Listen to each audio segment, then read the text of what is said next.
Boa noite, pessoal, tudo bem? Para quem não me conhece, meu nome é Marco Aurélio. Os meus amigos e alguns parentes me chamam de Mal, embora eu seja do bem, mas é devido às letras do meu nome, as iniciais. Bom, eu fui designado para a noite de hoje, no mês de dezembro, que é o mês de aniversário de Kardec. Se só me pergunte aniversário do quê? Porque já tem aniversário de nascimento, aniversário do Livro dos Espíritos, aniversário da morte, eu não me lembro. Não é prioridade para mim. Mas eu sei que é mês de aniversário. Bom, eu queria comentar uma coisa com vocês que me incomoda muito, sempre me incomodou muito. A primeira delas é a manipulação que foi feita na Bíblia, dizendo que a mãe de Jesus era virgem. E a gente pensa que isso é só do cristianismo e não é. Na verdade, a mãe do Maomé, que é da religião islâmica, também diz lá no Alcorão ou algum outro livro que eu desconheço, que ela também era virgem. E isso era feito naquela época para endeusar a pessoa. Ou seja, aquele ser de luz, aquele ser que tinha tantos conhecimentos, ele era tão bom, era tão enviado de Deus, que até a mãe dele não era pura, não houve nenhum tipo de contato sexual.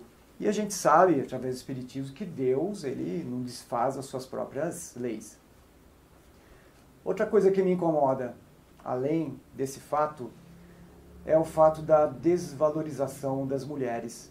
A gente vê na maioria também desses livros sagrados falando muito mal das mulheres, porque numa sociedade patriarcal, que até hoje nós somos, né? Está melhorando, mas até hoje eles não queriam dar essa ênfase às mulheres. Uma coisa que é muito falado, né, era sobre Maria Madalena. Diziam que ela era prostituta, aliás, dizem que ela é prostituta, mas na verdade ela não era. Inclusive o pai dela era dono de uma estalagem, e estalagem era como se fossem os hotéis de hoje. Mas, para tirar aquela ênfase da importância dela junto a Jesus, eles colocaram isso na Bíblia. E também, um outro fato que me incomoda muito, vocês percebem que a mulher nunca foi valorizada. E é por isso que o tema de hoje nós vamos falar de uma mulher.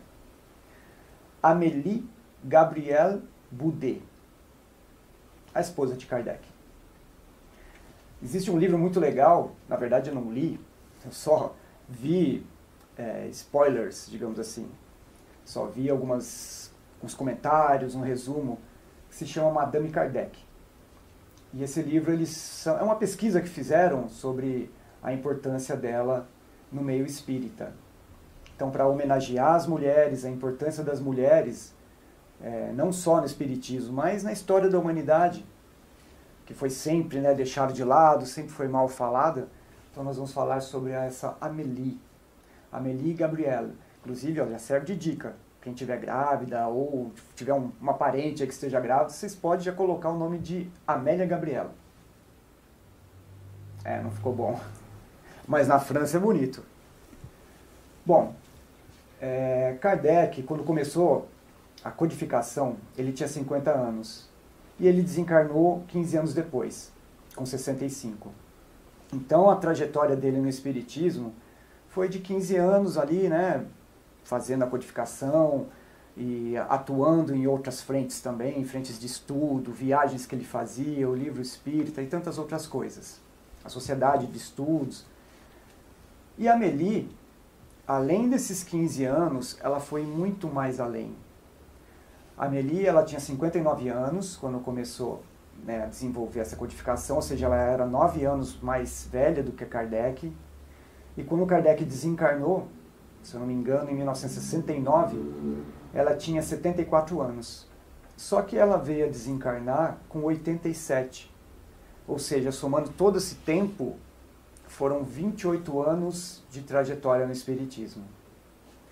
A maioria de nós sabemos que aquele livro que fala sobre as memórias póstumas, foi a Amélie quem fez essa compilação. Ela pegou trechos de uma parte, de um livro que ele estava fazendo, trechos de outra coisa, cartas e tudo mais, compilou tudo isso, aliás, cartas não, trechos que ele ia colocar na revista espírita, compilou tudo isso e editou esse livro que nós Seria como se fosse o 6º livro da doutrina. Não é bem falando da doutrina, mas enfim, é o 6º livro que nós conhecemos aí como os principais. Na época de Kardec, ele fazia parte da Sociedade Espírita, né? Ele tinha também a Revista Espírita e tinha a livraria, que nós não comentamos muito, mas ele também fazia parte do comando ali da livraria que editava os livros. Quando ele desencarnou, a Amélie ela passou a gerenciar essas 3 entidades. E não apenas essas, porque depois disso foi criado, no mesmo ano em que Kardec desencarnou, que foi 69, foi criada a Sociedade Anônima. O nome era Sociedade Anônima e mais algumas coisas que eu não me lembro agora. Foi criado também um caixa. O que seria esse caixa? Seria uma entidade ou uma instituição para pegar todas as doações e tudo que era arrecadado para poder gerenciar isso. Além disso, dessas 3 coisas que Kardec já fazia parte, e essas 2 que foram criadas depois, Sociedade Anônima, que depois mudou de nome também. Então havia a Sociedade Anônima e esse Caixa Geral, que tinha a ver com os dinheiros, né, que eles arrecadavam. Além disso, ela ainda era gestora de 10 empreendimentos imobiliários, que o pai dela, ele era tabelião, e depois que ele desencarnou, ela acabou herdando esses imóveis e gerenciava todos eles. Então, se a gente for pensar bem, a capacidade intelectual, a capacidade de gestora da Amélie era incrível. Além dela ter ajudado Kardec na codificação, a gente vê inclusive no filme que ela ajudava a responder as cartas, mas não foi só isso, ela também ajudava na parte literária. Ela tinha 3 livros editados, e esses livros inclusive foram utilizados pelo governo da França nas escolas. A gente sabe que alguns livros de Kardec, alguns livros não, mas a gente sabe que Kardec ele ajudou na reforma das escolas, do que era ensinado nas escolas na época dele. E a Amélie também contribuiu depois, com essas 3 obras, a gente tem relatos falando sobre isso. Então a capacidade intelectual dela era muito grande. E a gente vê a importância, se a gente pensar bem, né, foram 15 anos de trajetória de Kardec e 28 anos de trajetória da Amélie. Isso é uma coisa incrível. Houve até uma vez em que, segundo relatos, ela fez a doação de 25 mil francos. E 25 mil francos na época era uma fortuna. No início em que ela estava com Kardec, eles chegaram até a passar dificuldades, mas depois que ela herdou esses bens dos pais, aí as coisas melhoraram um pouco. E o que ela fez com essa fortuna, digamos assim? Primeiro que ela comprou todos os clichês. Os clichês, que é um nome tipográfico, né, que a gente usa nas gráficas, são como se fossem tábuas, com todas as letrinhas e todos os livros que Kardec editou. Não ficava em posse deles. E ela foi lá e comprou dessas gráficas porque ela queria deixar preservado a autenticidade da codificação, para não acontecer de alguém fazer alguma adulteração nas obras de Kardec. Além disso, ela pegou uma parte desse dinheiro e ela editou livros e distribuiu para pessoas que tinham mais dificuldade em adquiri-los. Ela distribuiu por um valor menor. Então, como já falei várias vezes, é impressionante e é incrível a trajetória e tudo aquilo que a Amélie fez pelo Espiritismo. Se for contar em termos de ano, até muito mais do que Kardec. E na época de Kardec, ela ajudou em muito. Ele não fez sozinho a codificação. Nós sabemos que eles tiveram muitas dificuldades, tiveram perseguições. Essa época também, em que Kardec estava ali fazendo a codificação, era uma época imperial. Napoleão III, ele era imperador dali, então eles eram uma república e de repente se tornaram um império. Eles tiveram essa dificuldade, houve a perseguição também dos religiosos. Kardec foi até preso, segundo, eu não li esse relato, mas segundo o que a gente assiste no vídeo, né, a gente assiste no filme.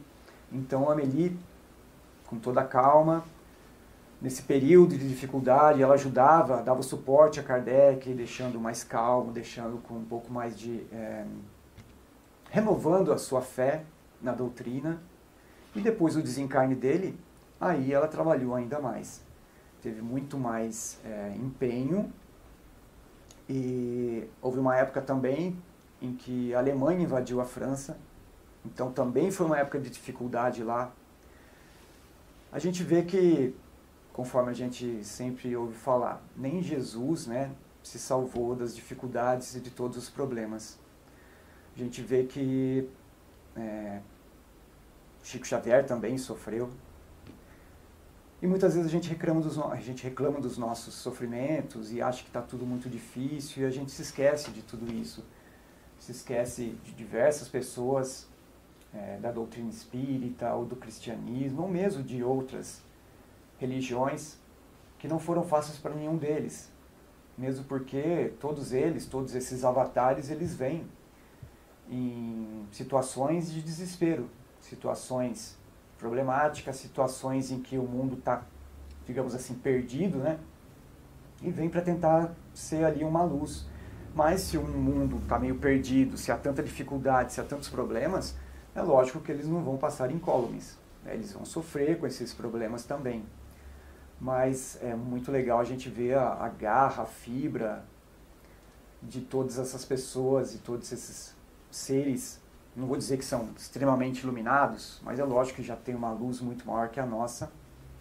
Não estou falando de Jesus, estou falando dos demais, lógico. E a gente vê o quanto eles se empenharam e eles sofriam como nós, né? Kardec provavelmente ele deve ter feito já essa programação quando ele encarnou, essa programação de fazer ou de editar, de criar essa codificação. A gente sabe que muitas vezes acontece essa programação antes do encarne, mas também há casos em que durante a nossa encarnação, às vezes em desdobramento, em conversas com os nossos mentores ou com pessoas mais evoluídas, a gente se propõe a fazer alguma coisa de bom para a humanidade. A gente não sabe qual foi o caso dele, nem o caso da Amélie. Mas a gente sabe que todos eles passaram dificuldades. E enquanto eles estão passando essa dificuldade, eles não têm essa percepção. Principalmente antes, quando ainda não existia o Espiritismo. Essa percepção de que talvez eles fossem pessoas que já haviam se programado para fazer isso. Então eles sentiam dores físicas, sentiam frio, ficavam doente, tinham problemas de perseguição.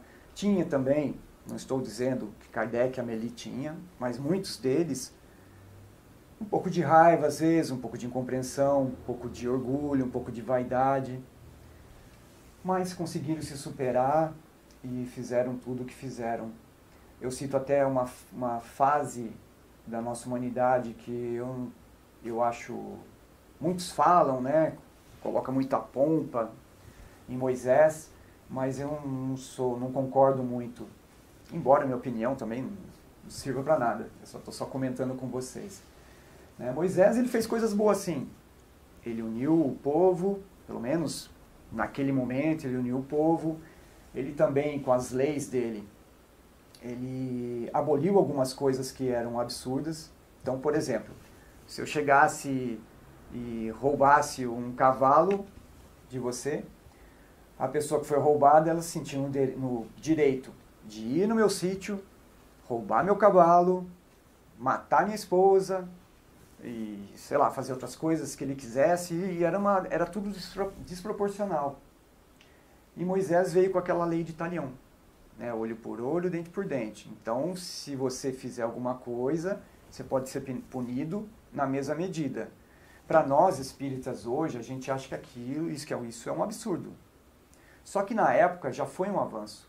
Mas Moisés pecou, ele fez coisas boas, mas ele também fez algumas coisas que não são honrosas.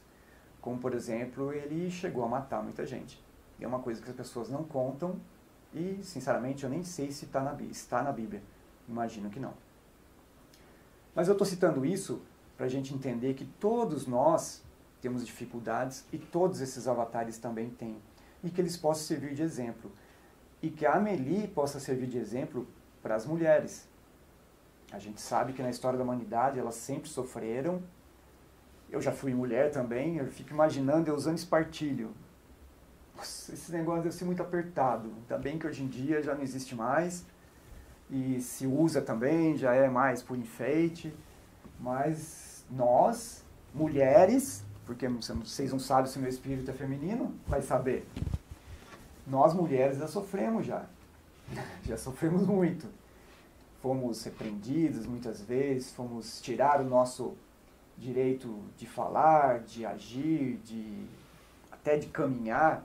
Na época de Jesus, vocês devem saber que as mulheres que estavam na época menstrual, elas não podiam tocar nos homens, aliás, não podiam tocar em ninguém, porque elas eram consideradas impuras.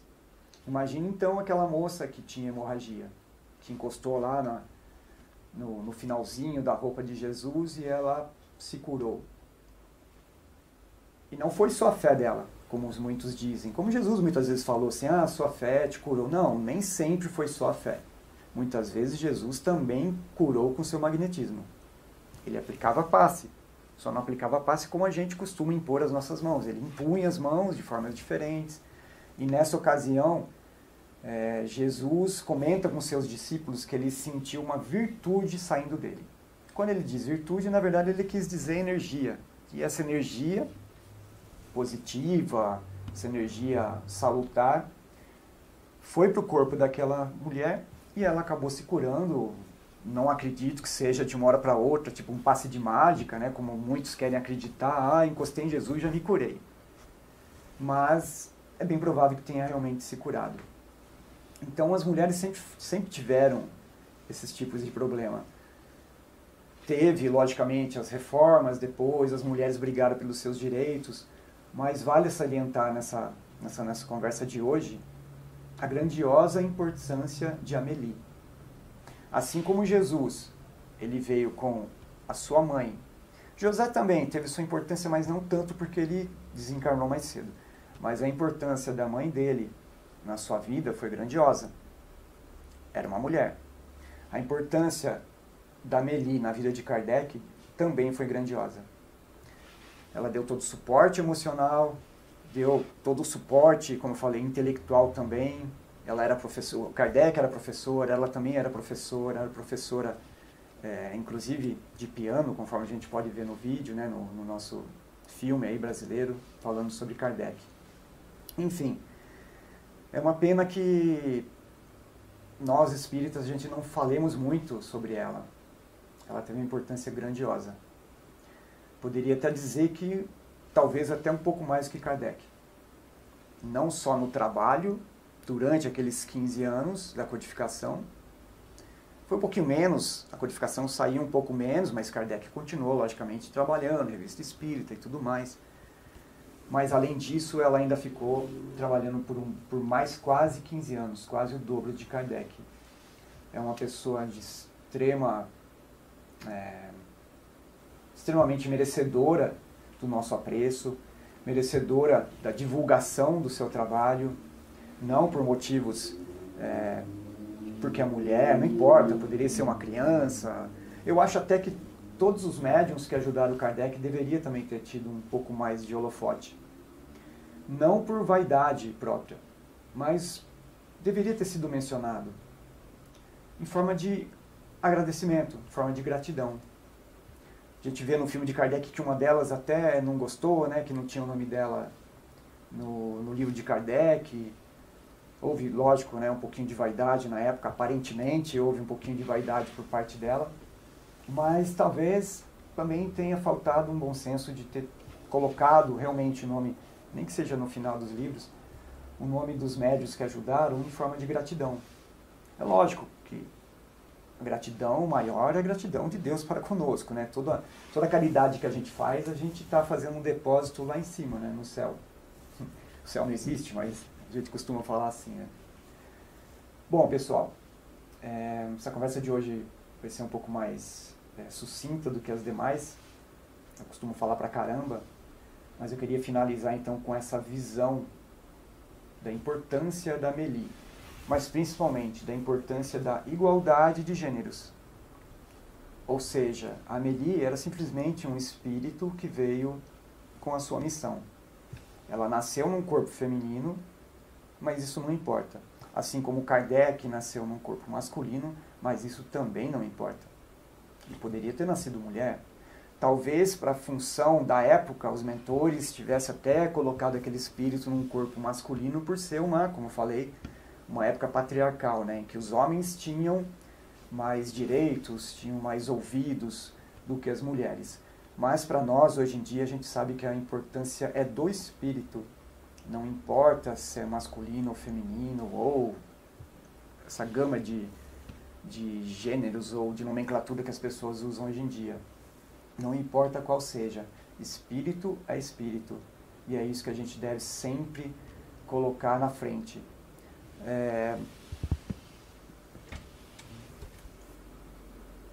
Já que durante tantos anos a gente tem se esquecido da Meli, né?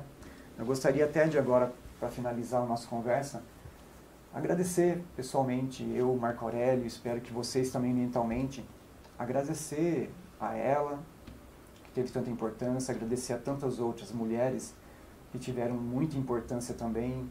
A gente ouve falar muito da Joana d'Arc, mas ela foi uma delas que teve importância e foi injustiçada. Tantas pessoas foram queimadas em fogueiras, tantos cristãos no início, né, do cristianismo que foram jogados aos leões, que foram queimados vivos também, não em fogueiras, mas também eram queimados vivos. Então agradecer a todas essas mulheres que, além das dificuldades normais de uma mulher, à época, ainda tinha dificuldade de cumprir as suas missões. Ou seja, como se fosse uma dificuldade em dobro. Agradecer a todos esses espíritos, talvez alguns deles estejam até entre nós, nós nem saibamos, mas agradecer a todos eles, agradecer aos nossos mentores pela oportunidade de estarmos aqui hoje encarnados numa época importantíssima. Nós sabemos que talvez seja a nossa última encarnação aqui, antes de realmente haver aquela separação daqueles que vão ter condições de permanecer no nosso planeta e aqueles que vão para outros planetas tentarem outros tipos de aprendizado. Então agradecer aos nossos mentores que assinaram lá abaixo do nosso nome dizendo, pode deixar que isso daqui eu cuido.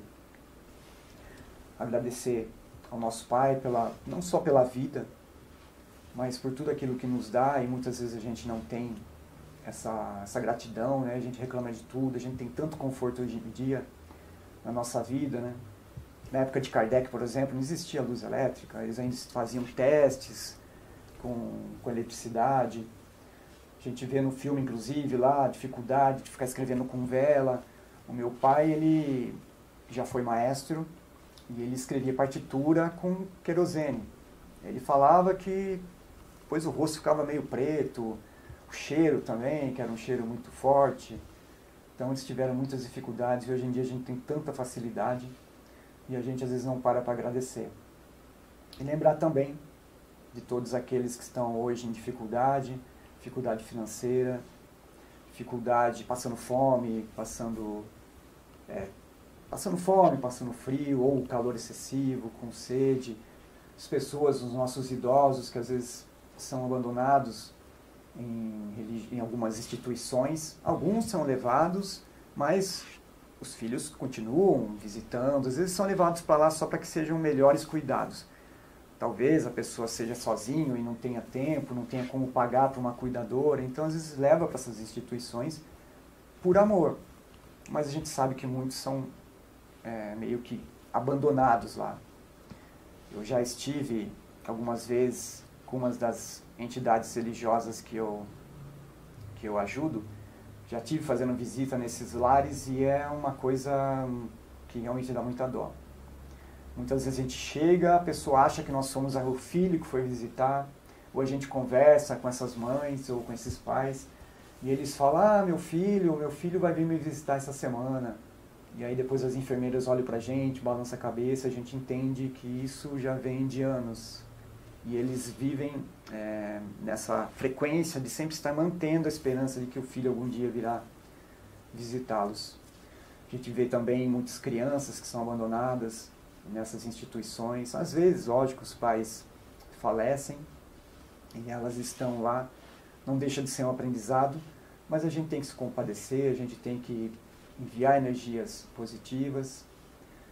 E vamos orar também por todos aqueles que estão nos hospitais, que estão com algum tipo de problema, às vezes estão até em situações terminais, que eles possam ter uma passagem tranquila para o mundo espiritual. A gente pede que os mentores e todos aqueles que estejam à sua volta, eles possam protegê-los e quem sabe até, né, fazer com que essa passagem seja menos fisicamente dolorida possível, porque a gente sabe que a dor é uma coisa... ajuda a gente a, sei lá, despertar. Às vezes eu nem sei no que ajuda. Às vezes eu tô com dor, ultimamente eu ando tendo muita dor de cabeça, eu nem sei porquê, eu ando fazendo tudo direitinho, eu não me hidratando, e aí às vezes eu fico pensando, mas por que eu tô com dor de cabeça? O que eu tenho que aprender, o que eu tenho que fazer? E por mais conhecimento que eu tenha, ou que eu procure, às vezes a gente fica perdido. E às vezes a gente está no hospital, está com uma dor física e a gente às vezes não sabe o porquê. Nesse caso a gente tem que ter aquela fé que Kardec falou, né? A fé inabalável, e acreditar que aquilo por algum motivo vai nos trazer algum tipo de evolução. Bom, pessoal, é isso. Espero que vocês tenham gostado aí do assunto. O tema não foi escolhido por mim, foi escolhido pela Casa da Prece, né? Mas eu gostei. Sinceramente, a hora que eu vi o tema, eu pensei, nossa, e agora? Porque eu nunca havia pesquisado. Como vocês sabem, né? A gente muitas vezes não sabe nem o nome da esposa de Kardec. E eu achei que foi um desafio legal. E fico feliz por ter aprendido essas coisas, assim como vocês, né? Eu estou passando para vocês aquilo que eu aprendi também esses dias aí recentemente, e é uma coisa que é muito legal. A gente pensa que às vezes é um ensinamento bobo, é só uma curiosidade. Não. A gente vê o empenho e a dedicação de uma mulher na doutrina espírita, que geralmente a gente só fala dos homens, né? Bezerra de Menezes, Chico Xavier, Divaldo, Kardec, e esquecem que tem as mulheres, e que muitas das médiums eram mulheres, e que hoje as casas espíritas, se vocês forem ver, conta a quantidade de trabalhador, vê se tem mais homem ou mais mulher. Mais mulher, muito mais mulher. As mulheres são muito mais sensíveis, muito mais religiosas, são, sei lá, procuram muito mais o contato com Deus. Então, vamos dar valor para as mulheres. Não se esqueça, você homem que está aí, você também já foi mulher. E se não foi, cuidado, hein? Cuidado, melhor dar valor, porque senão na próxima... É isso aí, pessoal. Fiquem todos com Deus. E antes de dormir, não se esqueçam de pedir aí o conforto, a ajuda dos seus anjos da guarda, para vocês terem uma noite tranquila, uma noite refazedora do nosso corpo físico, que vocês possam ir para o mundo espiritual, lá para um curso, ou ir para um lugar bonito, ou quem sabe até ajudar o anjo da guarda de vocês em algum trabalho espiritual. Vamos nos cuidar, vamos pedir, porque quem não arrisca, não petisca, como dizem. Então a gente tem que pedir. Aí tem aqueles monte de frases de Jesus, bata a porta, não sei o que eu não vou aqui falar porque não faz parte do nosso assunto, e porque senão eu vou ficar falando mais meia hora e vocês já sabem disso. Tchau, pessoal, fiquem com Deus e até a próxima.